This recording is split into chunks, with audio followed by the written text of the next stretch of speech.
জ্বালানি তেলের সংকট ও অনিয়ম নিয়ন্ত্রণে নো কার্ড নো ফুয়েল কার্যক্রম চালু করা হলেও নিয়ম মানছে না কেউই।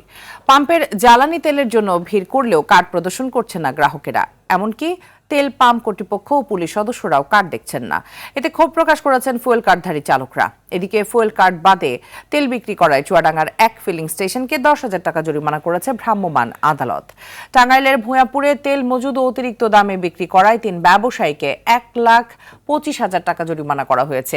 এ সময় 4,620 লিটার তেলও উধাও করা হয়। 2 দিন ধরে দিনাজপুরের হিলির ফিলিং স্টেশন মিলছে না পেট্রোল অকটেন।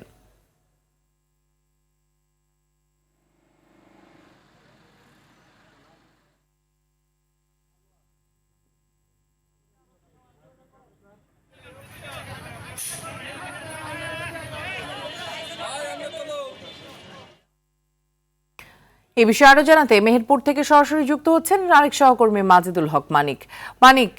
মেহেরপুরে ফিলিং স্টেশনগুলোর কি অবস্থা এবং চাহিদা অনুযায়ী সেখানে তেল পাচ্ছে কিনা গ্রাহকরা জানাবেন।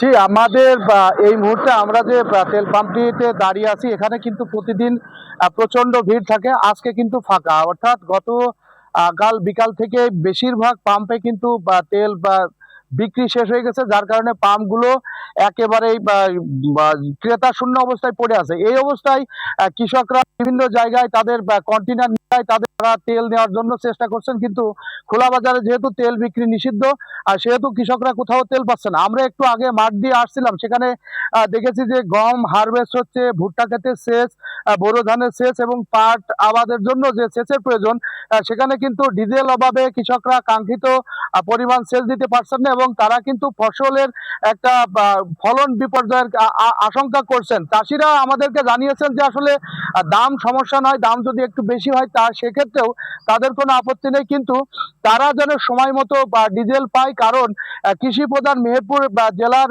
মানুষের, কৃষকদের প্রধান আয়ের উৎসই কিন্তু চাষ, বিশেষ করে চলমান রবি ফসল এবং সামনে যে পাটের আবাদ এবং সবজি আবাদ আসছে, এই আবাদগুলোতে চাষিদের কিন্তু একটা বড় ধরনের ঝুঁকির মধ্যে পড়েছে। এছাড়া যে মোটরসাইকেলের বাইক চালকদের পেট্রোল এবং অকটেনের সংকট তো রয়েছে। সব মিলিয়ে একটা বলা যায় যে দিন যতই গড়াচ্ছে ততই মেহেরপুর জেলায় তেলের সংকট আরো প্রকট আকার ধারণ করছে।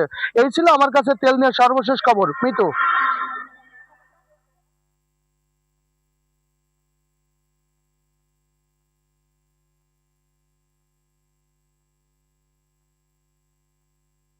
জি, ধন্যবাদ আপনাকে।